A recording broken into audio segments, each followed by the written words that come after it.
우리가 주님을 믿는다는 것은 실질적인 변화라고 했습니다. 우리가 주님을 믿게 되므로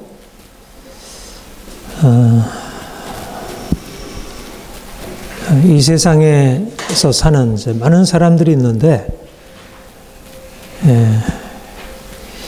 그들보다 더 탁월하게 변화되는 것입니다. 저는 이 탁월성이라는 말을 이렇게 늘 이제 붙들게 되는데요. 요즘에 더 그런 생각을 하게 돼요.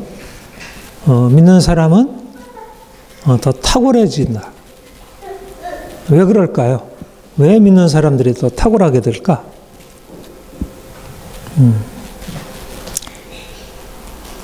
우리가 주님과 연합해서 주님이 우리 안에 계시고 주님이 우리 안에 계신 목적은 우리를 주님처럼 만드시는 거잖아요. 그리고 이미 주님이 그렇게 하신 거잖아요. 시작하신 거잖아요. 전에는 우리가 어떤 존재였죠?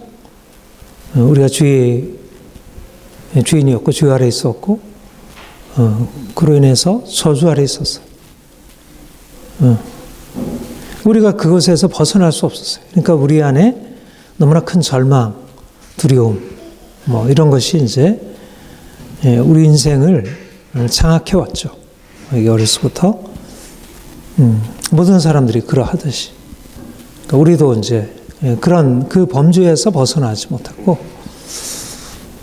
그런데 이제 주님이 우리 인생 안에 들어오셔서 새 일을 행하셨다고 복음이 말씀한 거예요. 우리가 그걸 믿었어요. 근데 이제 실제적으로 그 변화가 잘 안 일어나죠.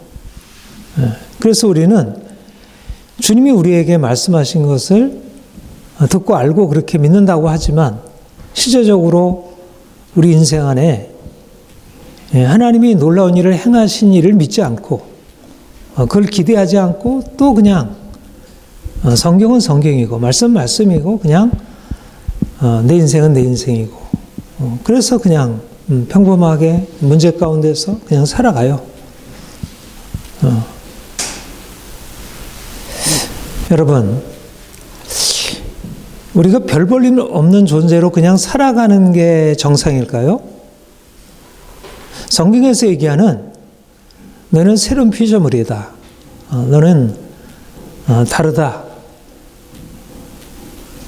그것이 우리의 삶이 이루어지는 게 정상일까요? 우리가 당연히 이렇게 맞는 답으로 생각하자면 후자. 내가 원래는 주인이었는데, 내가 원래는 절망적이었는데, 예수님이 내 인생에 찾아오셔서 내 인생이 바뀌어지고 이제는 주의 말씀대로 내 인생이 변화되고 새로워지는 것. 그래서 실제적으로 내 삶이 그렇게 변화되는 것, 그것이 정상이라고 생각하잖아요. 그런데 실질적으로는 어때요? 실질적으로 내 인생의 그런 변화, 진짜 새로운 피조물로 그렇게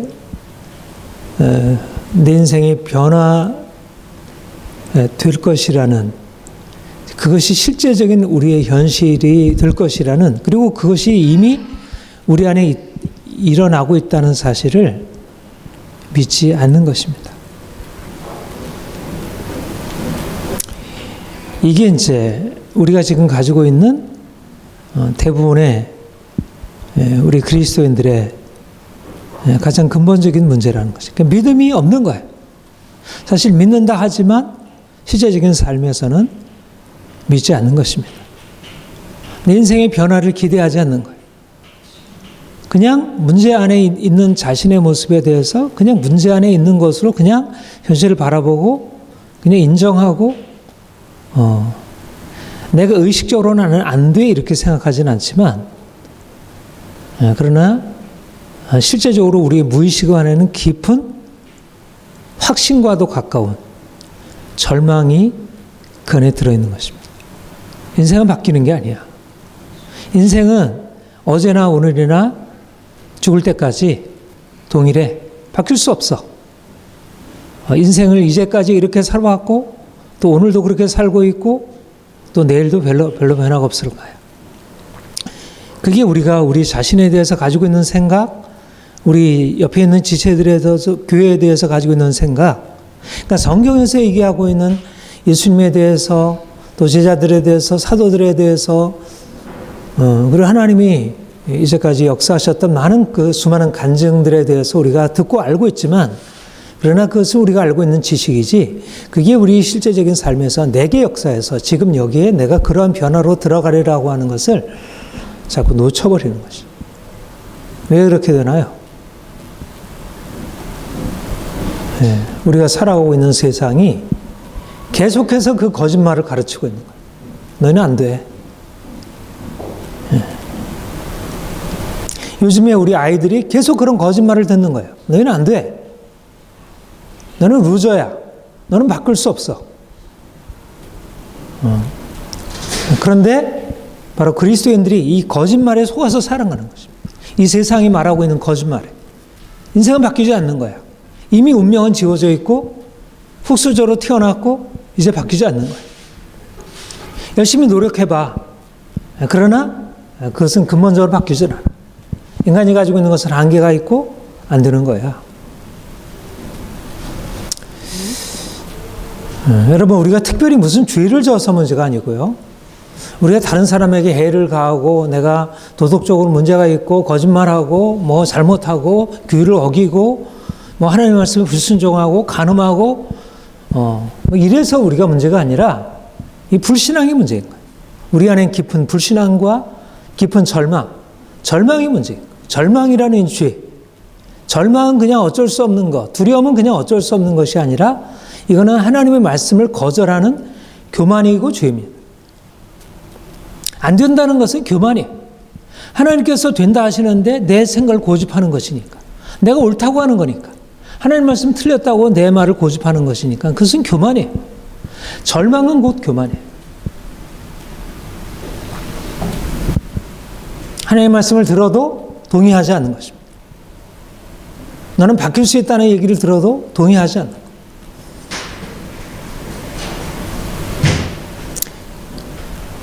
예, 우리 주변에 있는 다른 사람들의 얘기, 우리의 경험적인 것, 이런 것들이 우리 안에 얼마나 깊이 뿌리 박혀 있는지. 이스라엘 백성들이 애굽에서 나와서 하나님의 놀라운 역사를 경험하고 나서도 그들이 광야에서 거듭 행한 일이 뭐예요? 안 된다는 거였어요. 안 된다는 거예요. 이렇게 문제가 큰데 어떻게 되겠냐는 거예요. 이 광야에서 무슨 물이 나겠으며 이 광야에서 우리가 어떻게 먹을 것이 있겠으며 우리를 두렵게 하는 저 적들 앞에서 우리가 어떻게 싸워 이기겠나요? 이게 불가능하다.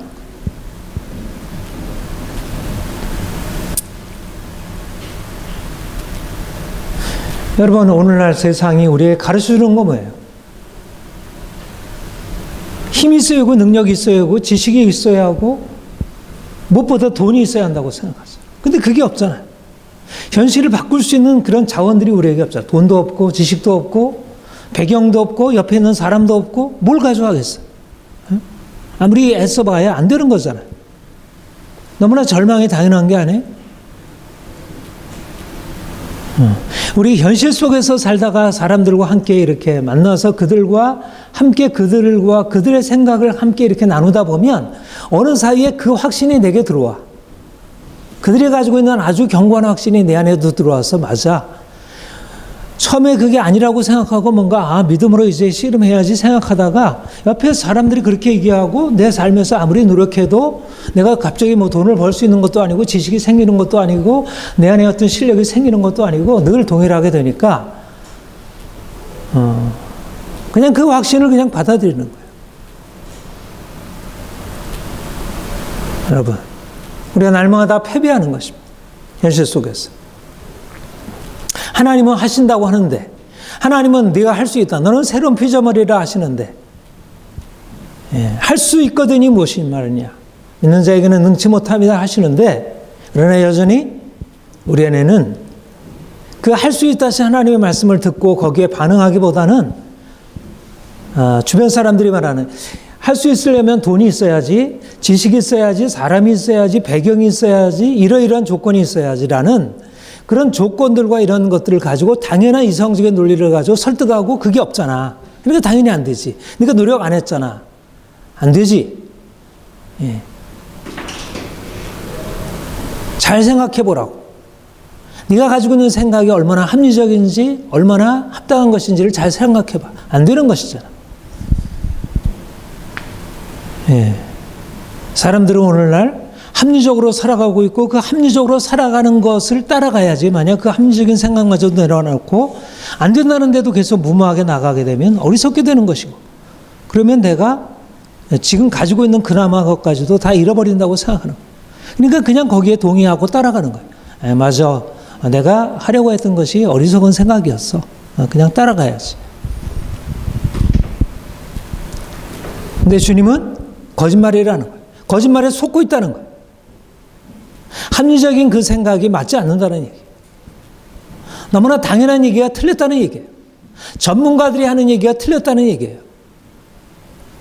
이미 실력자들이 가지고 있는 그 생각이 이미 확증되었고 결과가 확증되어진 그들의 생각이 틀렸다는 거예요. 이렇게 하면 돈을 벌 수 있다는 생각이 틀렸다는 거예요.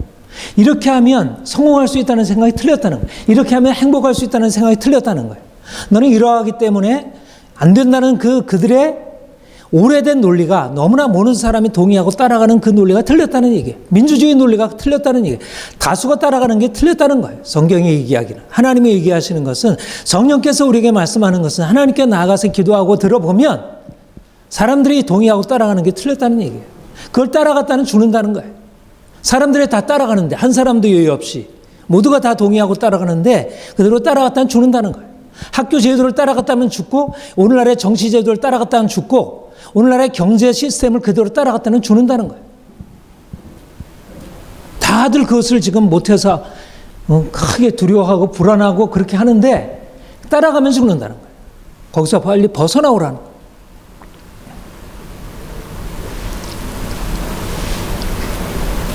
우리가 할 일이 뭡니까? 벗어나는 거, 벗어나는 거. 빨리 탈출하는 거예요. 이 세상에서.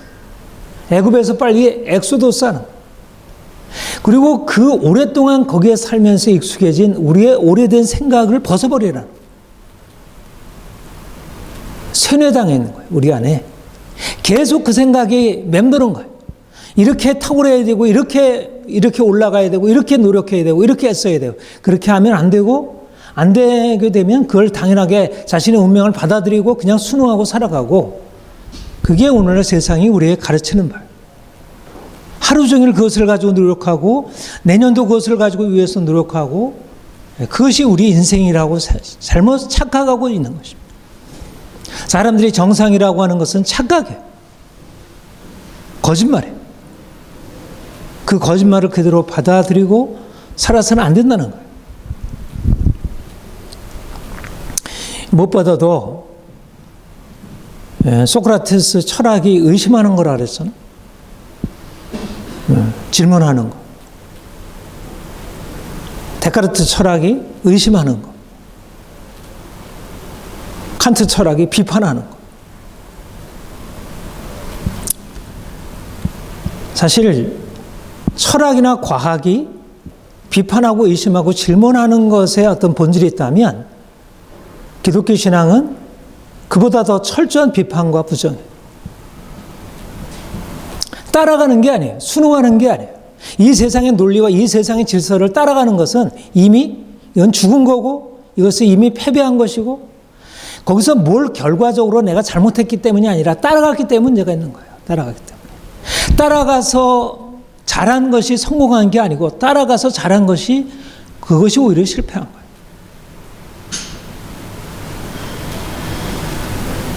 의심하지 않는 것, 비판하지 않는 것, 질문하지 않는 것이 문제인 것이죠. 오늘날의 교육은 어때? 우리 학교 교육은 어때? 아이들에게 의심하지 않게 그냥 따라가는 거. 비판하지 않고 그냥 따라가는 거. 말 잘 듣는 거. 말 잘 들어서 수시든 정시든 통과해가지고 대학 들어가고 대학 나와서 좋은 데 취직하고. 그건 사람이 병들고 주는 거예요. 생로병사에 그야말로 윤회 시스템 안으로 들어가서 살아가는 거예요. 이 세상에 만들어오는 그 억압적인 질서, 억압적인 굴레, 애굽의 굴레 안에서 그대로 살아가는 거예요. 학교의 교육 따라가면 안 돼요. 오늘날 정치제도 따라가면 안 돼요. 오늘날 경제 시스템 따라가면 안 돼요.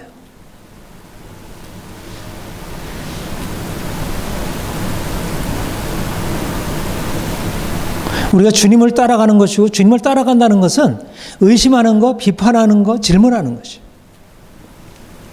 사람들이 당연히 여기는 것을 의심하는 것, 질문하는 것, 비판하는 거예요. 사람들이 옳다고 여기는 것, 사람들이 마땅하다고 여기는 것에 대해서 아니라고 생각하는 거예요. 믿음이란 의심의 능력이고, 믿음이란 비판의 능력이고, 믿음이란 질문의 능력이에요.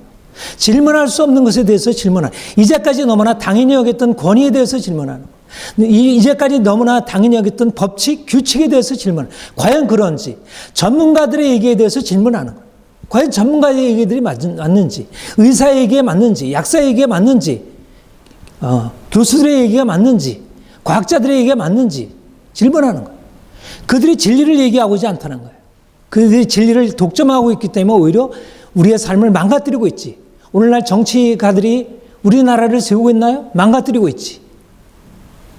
예? 대통령이 나라를 세우고 있나요? 망가뜨리고 있지. 국회의원이 나라를 세우고 있나요? 망가뜨리고 있지. 여당이든 야당이든.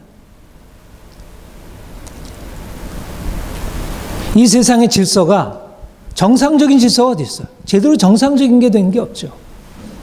다 무너져야 할 것들이고 거기서 벗어나야 할 것들이지. 우리가 주님을 따라간다는 것은 더 이상 동의하지 않는다는 거예요. 사람들이 말하는 것에 대해서 그렇게 하는 것에 대해서 아니오라는 거예요. 사람들이 다 그렇게 하는 것에 대해서 아니오. 아니오하는 자세. 고집스럽게 말씀을 불순종하고 아니오하던 그 자세에서 이제 말씀을 순종하면서 말씀의 근거에서 사람들에게 아니오. 부모님께 아니오. 남편에게 아니오. 아이들에게 아니오. 어른들에게 아니오. 선생님에게 아니오. 그렇게 해야죠. 그게 주님이 우리에게 가르쳐 주신 사명이에요. 그 일을 가지고 세상을 바꾸라는 것입니다. 세상의 빛이라고 하는 것은 바로 그 일을 하라는 거예요.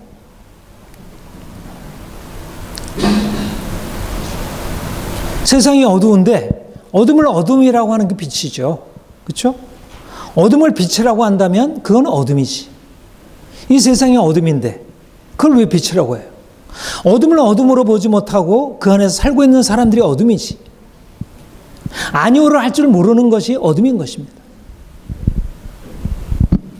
빛에 대해서 아니오한다면 그것은 어둠이지만 아니오에 대해서 아니오할 수 있는 것, 어둠에 대해서 아니오할 수 있는 것이 빛인 것입니다. 주님이 우리를 빛으로 부르셨다는 얘기는 세상의 빛에 대해서 아니오하는 것입니다. 그것은 빛이 아니요. 그건 환상이요. 그것은 하나의 거짓말이요. 그것은 단지 그렇게 보이는 것뿐이지. 그것은 그야말로 현상이지 실제가 아니요 하는 것입니다. 사람들이 다 그럴듯하게 여기는 것에 대해서 아니오했기 때문에 이제까지 문명이 발달했어요. 근데 그 문명도 우리가 주의 말씀의 위치에 보면 또 아니오해야 할 어둠들인 것이에요. 과학이 만들어 오는 것도 빛이지만, 상식적인 질서에 대해서 빛이지만 우리가 믿음의 관점으로 보면 아니오이고, 철학도 마찬가지죠.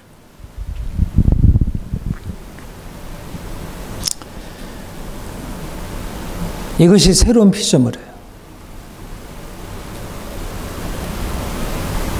그러니까 우리가 주님께서 우리를 보내셔서 우리를 부르셔서 이제 하나님의 자녀 삼으신 것은 이제까지 너무 고분고분 순종하던 우리가 이제는 고분고분 순종하던 자세에서 뻣뻣이 일어서서 이제 안위하기 시작하는 것입니다. 주변 상황들에 대해서.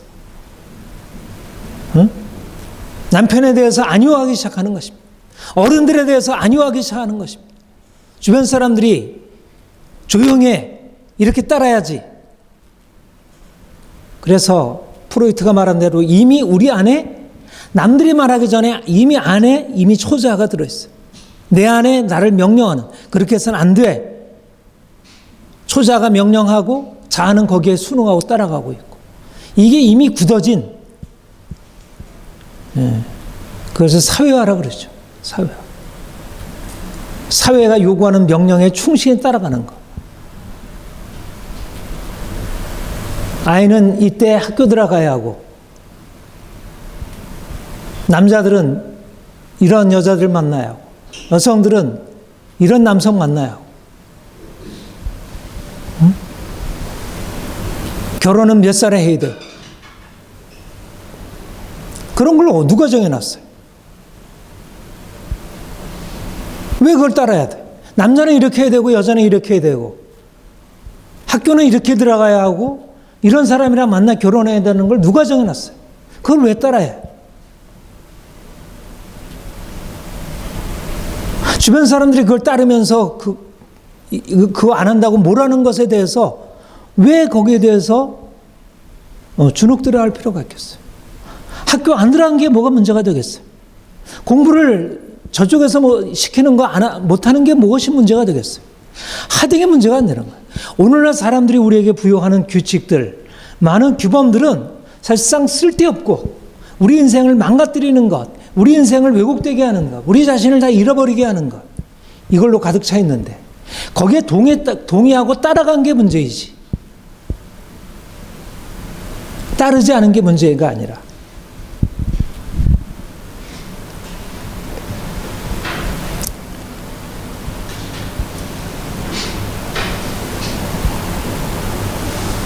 예.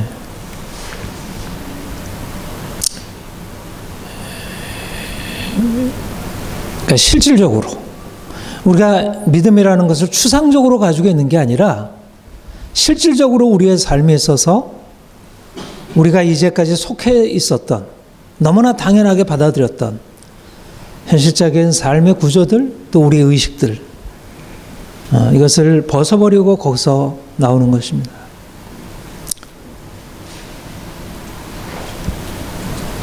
그게 피곤한 걸까요?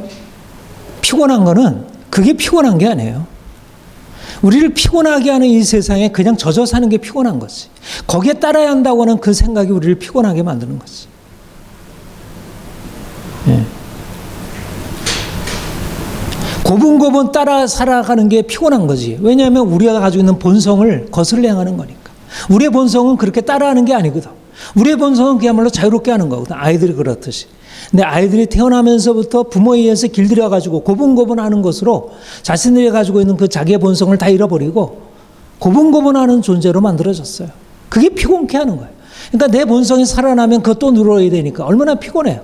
본성이 살아나야 힘을 받는데 본성이 억압되어서 힘들고 자신을 계속 억압하고 있으려고 하니까 힘든 거죠. 그게 삐쳐나와야 되는데. 자고 싶을 때 자고 깨고 싶을 때 깨야 되는데 깰 때 깰 수 없고 잘 때 잘 수 없으니까. 공부하기 싫은데 공부 안 해야 되는데 공부해야 되니까. 이제 놀지 말고 공부해야 되는데 이제 자꾸 그냥 공부하지 못하도록 이렇게 저렇게 방해하니까. 우리가 새로운 피조물이 된다는 것은 그냥 이제까지 하던 것에서 조금 못하던 거 이렇게 바꾸는 게 아닙니다. 거짓말 안 하던 사람이 거짓말 하던 사람이 거짓말 안 하고, 이제까지 욕심 부리던 사람이 욕심 안 부리고, 이제까지 혼자 차지한 사람이 그걸 좀 나눠주고, 좀 친절하게, 이런 게 새로운 피조물이 되는 게 아니에요. 도덕적으로 되는 게 새로운 피조물이 되는 게 아니에요. 새로운 피조물이 되는 것은 깨뜨리고 나오는 거예요. 오히려 예수님께서 어떻게 하셨어요? 예수님이 도덕적이셨나요? 예수님은 당시의 도덕적인 규범을 깨뜨림으로 사람들에게 너무 위협적인 존재가 되었어요. 그는 율법 위반자였고 하나님을 모독하는 자였고 질서를 깨뜨리는 자였어요. 그래서 십자가에 달리기까지 했어요. 만약 예수님이 이 땅에 오셔서 오늘 그처럼 행하신다면 오늘날도 동일하게 그렇게 대접을 받았을 거예요. 예수 믿는 것은 착하게 되는 게 아니에요. 일반 사람들이 되는 그 사회성이 더 탁월하게 되고, 좀 더 사람들에게 친절하고, 좀 더 배려성이 높고, 좀 더 양보 잘하고, 좀 더 규칙을 잘 지키고, 그런 부르주아가 되는 게 아니에요. 오히려 더 야성적이 되는 것이고, 오히려 더 본성에 충실하게 되는 거예요. 하나님이 우리에게 주신 본래적인 본성이 있는데, 본성에 더 충실하게 되는 거예요.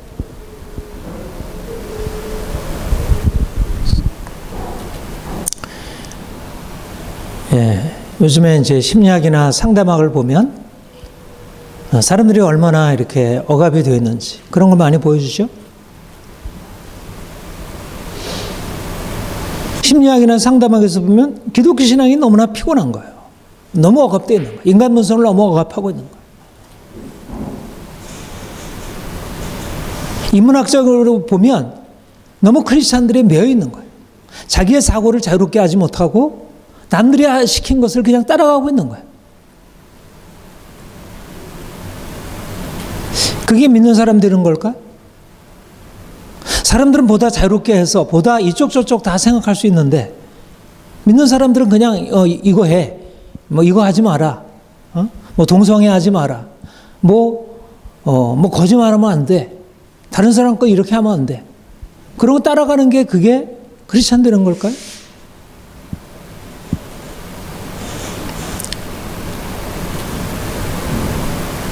그거는 하나의 열매들이에요. 열매.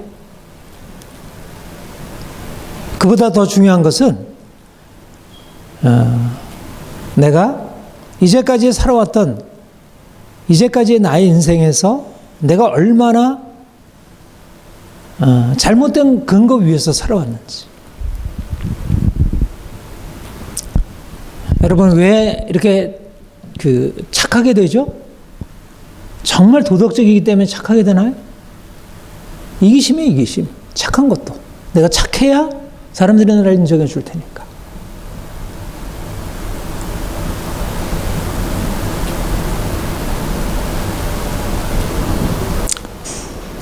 이제까지 사람들에게 종로도 하던 것에서, 이 세상에 종로도 하던 것에서 이제 나와 이제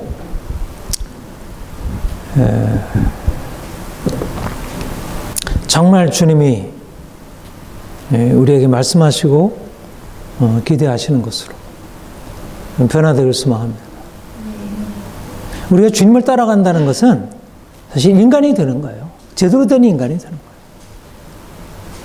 심리학이나 상담학이나 사회학이나 정치학이나 이런 데서 얘기하는 것보다 더 온전한 의미에서 인간이 되는 거예요. 그러니까 주님을 만나게 되면 우리를 이렇게 부자유하게 하고 우리를 병들게 하고 있는 우리 삶의 주변에 있는 모든 것에 대해서 과감하게 깨뜨리고 나와야 돼요. 주님이 우리에게 오셔서 하신 일이 바로 그거예요. 우리가 스스로 안 되니까, 두려움 때문에 안 되고 우리가 속아서 안 되니까 주님이 우리에게 오셔가지고 이제 우리의 어리석음을 드러내시고 우리의 두려움을 거기서 벗어나게 하셔서 이제 우리를 묶고 있는 모든 우리를 부자유하게 하는 것에서 과감하게 깨뜨리고 나와서 이제 새로운 삶을 살아가다. 그러니까 우리가 주님을 더 알아갈수록, 주님을 더 따라갈수록 어떻게 될까요? 보다 사람이 사람답게 되는 것입니다. 믿는 사람들이 이렇게 길들여져 가지고 그냥 멍청하게 따라가는 게 아니고 보다 똑똑해지는 거예요. 보다 명철해지는 거예요. 우리 칼비트 읽으면서 속지 않잖아요. 굉장히 선하지만 현실에 대해서 지혜롭지만 속지 않잖아요.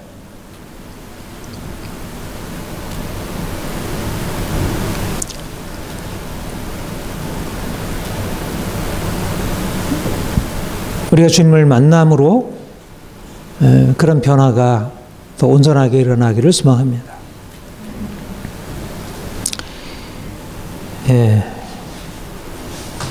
본문에 보면 사도 바울이 이 고린도 교회가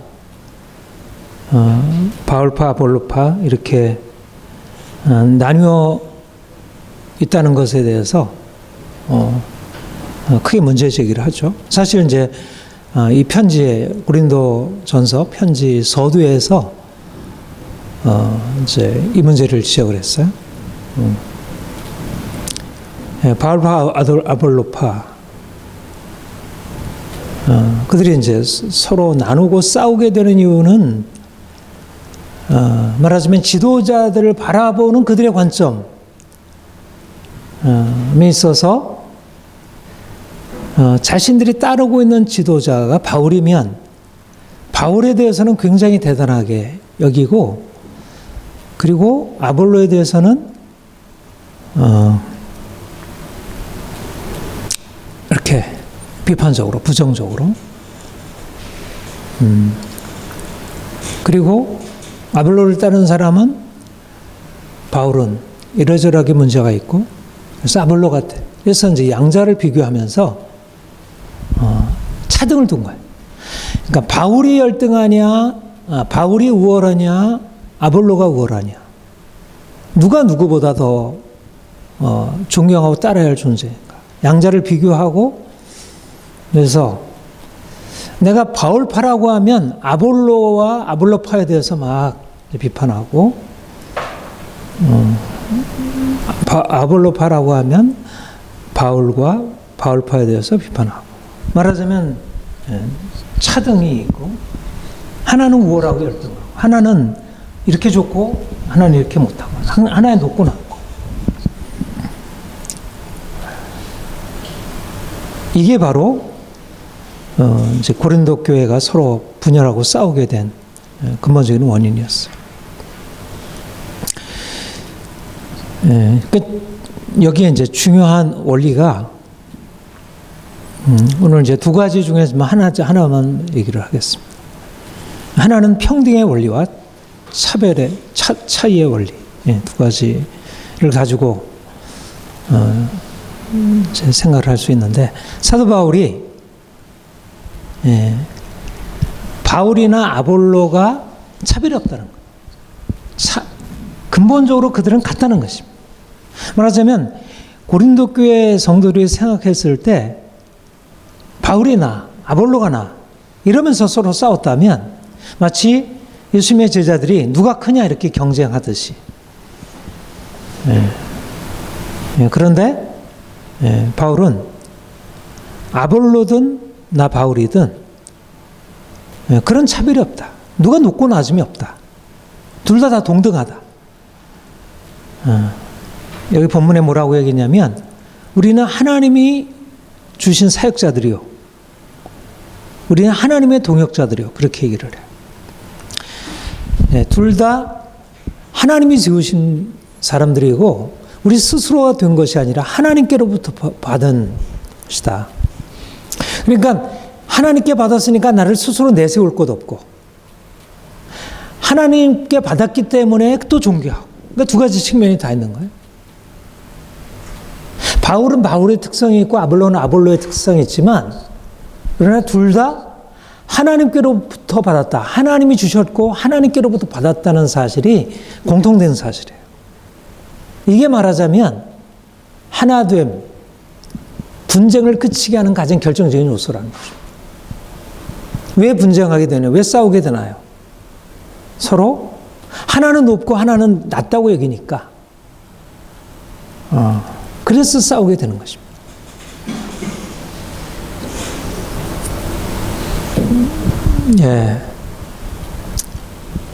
여기에 이제 저는 우리 그리스도인들에게 있어서 제가 이 말씀을 묵상하면서 특별히 오늘날 우리 시대와 연관해서 바라보게 되는 중요한 것은, 우리가 경험적인 관점에서 보는 것에서 이제 믿음의 관점으로 보는 것의 차이는 뭐냐면, 경험적으로 보면 문제가 많아 보여. 그런데 사실 믿음으로 볼 때 그렇게 문제가 많다는 것이 문제가 아니라는 사실을 보게 되는 것입니다. 그러니까 바울을 판단하고 아볼로를 판단하던 사람들에게 있어서 문제는 뭐냐면 그들이 하나님의 관점에서 보지 못하고 사람의 관점으로 보니까 인간적인 약점이 보이고 그래서 그들을 판단하게 된 거예요. 그런데 하나님의 관점에서 서게 되면 그렇게 인간적으로 문제가 많던 것에 대해서 이게 문제가 아니라는 것을 보게 돼요. 말하자면 질그릇을 보느냐 보배를 보느냐의 차이인 것입니다. 그러니까 누구를 판단하고 차별하게 되는 것은 왜 그래요? 질그릇 보았기 때문에 차별하는 거예요. 그 사람이 가지고 있는 겉으로 볼 때 그 사람이 가지고 있는 약점 이런 것들이 이제 차별이 되는 거죠. 우리가 주님 만나게 되면서 일어나게 되는 것은 우리 자신에 대한 새로운 생각들이에요. 아까 처음에도 말씀드렸지만 우리는 별 볼 일 없는 존재가 아니에요. 원래는 별 볼 일 없는 존재였고 지금도 그러하죠. 겉으로 볼 때 그러하잖아요. 여러분들 다 뭐 그렇게 대단하게 옆에서 보고 이렇게 뭐 할 사람들이 아니잖아요. 근데 어때요? 별 볼 일 없는 존재인가요? 네, 별 볼 일 없는 존재가 아닌 거예요. 대단한 존재들인 거예요. 하나님의 동역자, 하나님의 종들, 하나님의 친구들, 하나님의 자녀들, 하나님께로부터 받은 바 특별한 소명과 은혜를 경험한 자들, 하나님의 사랑받는 자들, 얼마나 높은 자들이에요. 하나님께로부터 받은 자들인데 어떻게 비난하고 어떻게 정죄하고 어떻게 싸우고 어떻게 깔아뭉개겠어요. 그럴 수가 없는 거지.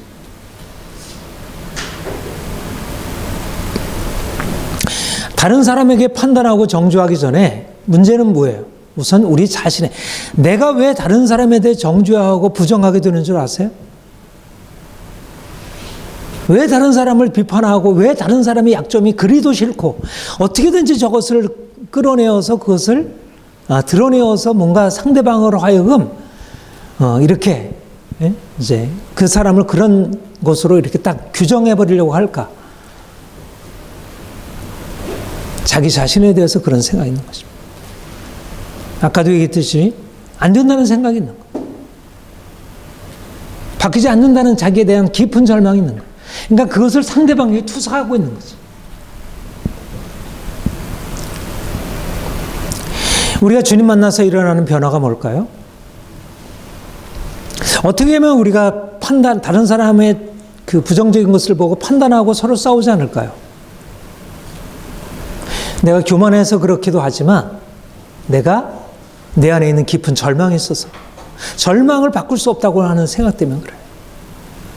그래서 상대방을 경멸하고 상대방의 변화를 기대하기보다는 변화할 수 없다는 사실을 드러내어서 뭔가 거기서부터 자기 자신이 오히려 어떻게 보면 만족을 찾는 것이.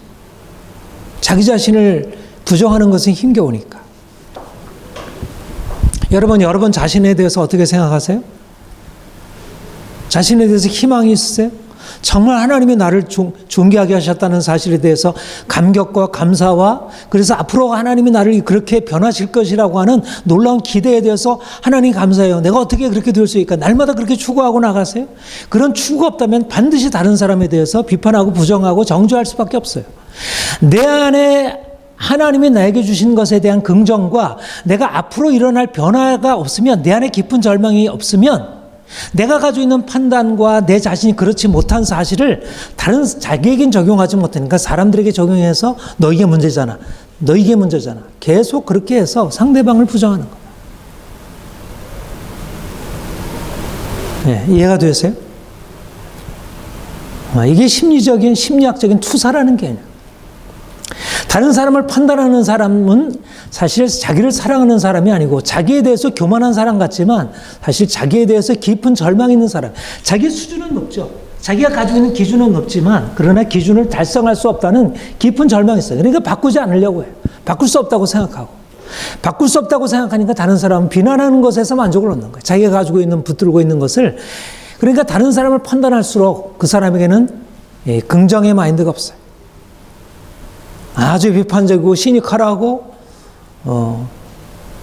냉소적이고 비판하는 것 그 자체가 그에게 만족을 주죠. 무엇보다도 우리가 주님 안에서 차별이 없고 평등하다는 사실을 인정하려면 먼저 자기 자신에 대한 새로운 긍정이 있어야 돼. 나는 별 볼 일 없는 존재가 아니라 다른 사람이 나를 무시하고 차별하는 것에 대해서 내가 더 이상 동의하지 않는 거예요. 1982년생 김지영 거기서처럼.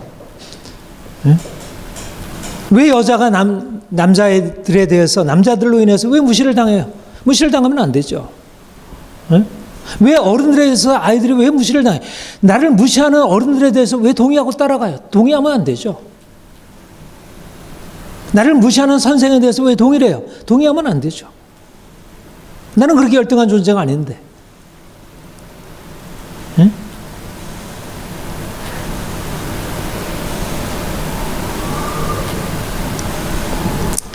다른 사람을 열등한 자로 낮추는 사람은 이미 자기 안에 깊은 열등감이 있어서 그래요. 교만한 사람은 열등한 사람이에요. 열등한 사람은 그 열등감을 그런 방식으로 표현하는 것입니다. 열등감에서 벗어나야 돼요.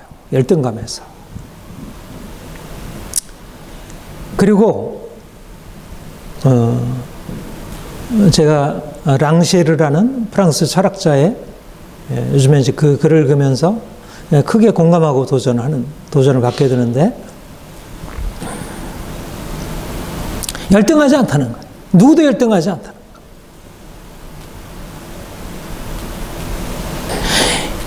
거예요. 누구는 우월하고 누구는 열등하다는 그 생각이 잘못된 고정관념이에요. 오늘날 이 사회가, 이 세상이 부여한 잘못된 고정관념. 응? 부자들 따로 있고 가난한 사람 따로 있고, 머리 좋은 사람 따로 있고 머리 나쁜 사람 따로 있고, 공부 잘하는 사람 따로 있고 공부 못하는 사람 따로 있다고 하는 그 생각이야말로 깨뜨려야 할 이 세상의 잘못된 관념이에요. 종이 있고 자유자가 있고, 주님이 그런 차별을 깨뜨리셨다는 거예요. 네? 너무나 당연하게 사람들이, 돈을 가지고 있는 사람들이 자기는 대단해서 그 돈을 가지고 있고, 돈을 가지지 못한 사람은 스스로 자기는 별 볼 일 없어서 돈을 가지지 못하고 있다는 생각이, 그 생각 때문에 가난하고 그 생각 때문에 거기에 머물러 있는 거예요. 그 질서가 계속 고착화되는 거예요. 프롤레타리아 혁명은 뭐 시위하고 데모하고 해서 고치는 게 아니라 의식이 바뀌어져야 돼. 나는 더 이상 가난한 자가 아니야. 나는 더 이상 무식한 자가 아니야. 나는 더 이상 종이 아니야. 나는 더 이상 다른 사람에게 밑에서 그냥 따라가야 할 존재가 아니야. 왜 내가 이렇게 살아가? 자기 인생을 더 이상 동의하지 않는 것입니다. 우월한 자와 열등한 자를 나누는 이 세상의 질서에 대해서 더 이상 동의하지 않는, 우월한 자가 어디 있고 열등한 자가 어디 있어요? 다 하나님이 우월하게 만들어 놓으셨지. 단지 우월하지 못한 것은 이 세상 질서를 따라갔기 때문에 그렇게 된 거지. 어려서 순응하게 따라갔기 때문에. 어린아이가 그대로만 자라났다면, 아무리 가난한 집에서 태어난 아이라고 하더라도 그 아이가 제대로 존중받으며 살아갔다면 결코 그렇게 열등하게 자라나지 않아요. 결코 가난한 사람으로 평생 살지 않아요. 문제는 뭐냐면, 너는 가난한 자야, 너는 할 수 없어라고 하는 그 부정적인 생각을 그 안에 심어줬기 때문에 그렇지. 정치가 세상을 그렇게 만드는 게 아니고, 우리 안에 있는 의식, 오래된 의식을 그렇게, 정치가 하는 그 자체보다는 오히려 사회 전체가 오랫동안 그 안에 머물러 있는 이 잘못된 구조. 누구는 열등한 자이고, 누구는 가난한 자이고, 누구는 무식한 자이고, 누구는 이렇게밖에 살 수밖에 없다는 그 생각이, 그리고 그 사람들을 어떻게 쫓아가려고 하니까 계속 아무리 쫓아가려고 해도 쫓아가지 못하는 거죠. 열등한 자가 없고 우월한 자가 없는 거예요. 모두 다 우월한 자이지. 말하자면 모두 다 또 열등한 자이기도 하고, 하나님 앞에서 온전하지 못하니까 어떻게 하나님 앞에서 자기를 높일 수가 있겠어요? 열등한 자들이지. 그런 의미에서 우리는 하나님 앞에서 열등한 자들이고, 또 사람들 앞에서 다 함께 나를 무시하는 사람들에 대해서 다 우월한 자들이지. 내가 그렇게 여겨지면 다른 사람을 그렇게 받아들이는 거죠. 바울이 하나님 앞에서 그렇게 위대한 자라면 나도, 바울파인 나도 우월한 자이고, 아볼로도 또한 우월한 자이고, 아볼로파도 우월한 자들이지. 어떻게 그들이 열등하고, 자기는 바울은 위대하고 바울파는 위대하고 아볼로는 위대하지 못하고 열등하고 아볼로파는 낮아지고 그럴 수가 있겠어요? 그런 차별은 존재하지 않는 것입니다. 다 하나님의 동역자들이고 다 하나님의 사람들이고 하나님이 세우신 사람들이지. 그 사람들이 다 거짓말이고 환상이라는 거예요. 사람들이 가지고 있는 환상적인 질서라는 거예요. 실제 같지만 다 허구라는 거예요. 허구를 깨뜨리고 나와야 한다는 거예요. 열등하다고 하는 너 열등하게 살아야 돼. 열등한 데서 벗어나려면 이렇게 좀 더 공부해가지고 이렇게 노력해가지고 이렇게 취직해서 이렇게 돈 벌고 이렇게 살아야 돼. 그렇게 안 하면 이런 어떤 복지 혜택을 받아야 하고 청년 수당을 받아야 하고 이런 실업 이렇게 해야 돼. 라고 하는 그 시스템 안에서 그냥 그 안에 적응해서 살아가는 것이지 자기한테 맞지 않는 옷을 그냥 입고 살아가는 거예요.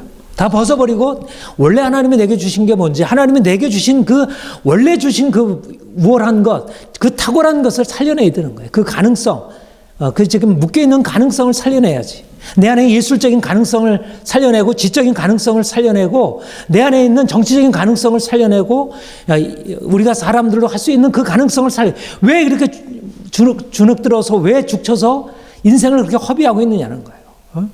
책을 읽고 생각하고 그리고 비판하고 글도 쓰고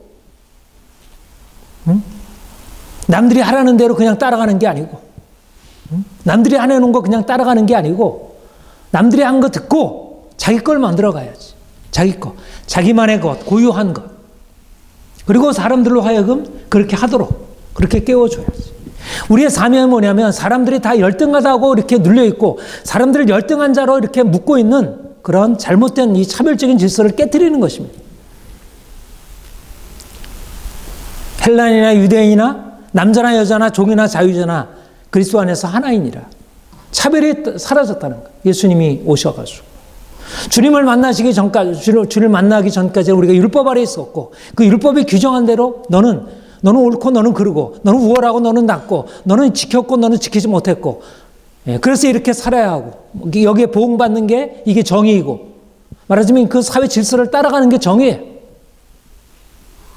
플라톤 국가론에서 얘기했듯이 정해진 대로 수호자는 수호대로 전사는 전사대로 생산자는 생산으로 살아가는 자기 질서에게 충실하게 살아. 근데 그게 정의가 아니라는 것입니다. 그게 정의가 아니라. 설사 그러한 역할의 분담이 있지만 역할의 분담 이전에 필요한 건 뭐냐면 각 사람들이 동등한 자기의 주체로서 자기 인생을 자기 합당하게 살아가는 거지. 남들이 부여해준 그 역할에 따라 살아가는 게 아니라 기능적으로 살아가는 게 아니고 자기 인생을 살아야지. 자기 인생을. 인간으로서 살아야지. 그리스도인으로서.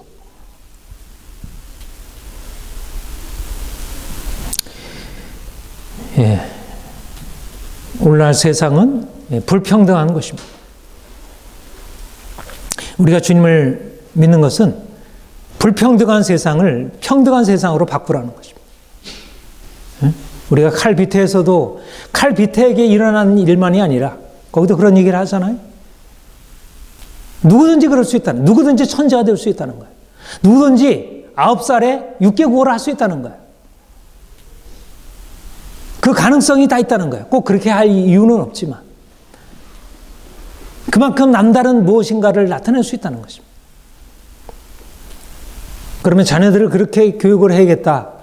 그렇게 생각하기 전에 우선 내가 그렇게 돼야지. 자녀를 그렇게 교육하려면 내가 먼저 이동안의 억압적인 체제 아래에서 그냥 순응하고 살아온 인생을 바꿔야지. 이제는 하나님이 세워놓으신 그 목표, 탁월한 자, 거룩한 자, 흠없는 자, 하나님의 종, 하나님의 말씀대로 순종하는 자, 세상을 거슬러가는 자로서의 그런 목표를 설정하고 그 목표를 위해서 기도하고 그 목표를 위해서 공부하고 그 목표를 위해서 씨름하고 애쓰고 어떻게 다른 사람과 동일하게 살아가겠어요? 평등한 것은 오늘날 이 사회가 하는 것은 하향 평준화가 아니에요. 네? 오늘날 진보주의자들이 하는 일은 하향 평준화예요. 하향 평준화. 보수주의자라는 것은 우월한 자와 열등한 자가 이렇게 따로 있다는 말하자면 그러한 위계 질서이고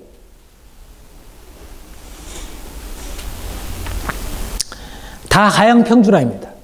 보수주의다 민주주의나 다 하향 평준화하고 몇몇 사람이 엘리트가 끌어가는 그런 질서예요. 그런데 주님은 하향 평준화가 아닌 상향 평준화, 위로 끌어올리라는 거예요.